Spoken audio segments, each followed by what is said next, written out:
Qurban Bayramı İslam dünyasında ən müqəddəs bayramlardan biridir.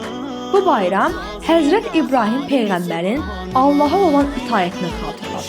O, Allahın əmrini yerinə yetirmək üçün oğlu İsmaili qurban verməyə hazır olduqda Allah onun səmimiyyətini gördü və yerinə bir qoyun göndərdi. Bayram, küsünlərin barışdığı, qəlblərin yumşaldığı gündür. Bayram birlikdir, bərabərlikdir, paylaşmadır.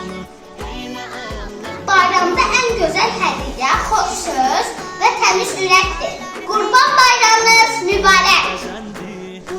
Balacaların gülüşü, böyüklərin duası əksik olmasın. Qurban bayramınız mübarək olsun. Qurban kəsiləndə dua edilir. Ailəmiz, vətənimiz üçün. Qurban bayramınız mübarək olsun. Evimizə bərəkət, ürəyimizə sevgi olsun. Qonşun ac qalmasın, dostun kefsiz olmasın. Bu bayramın qaydasıdır. Qurban bayramı paylaşmağın adıdır. Biz bu bayramda yalnız ət yox, sevgi də paylayırıq.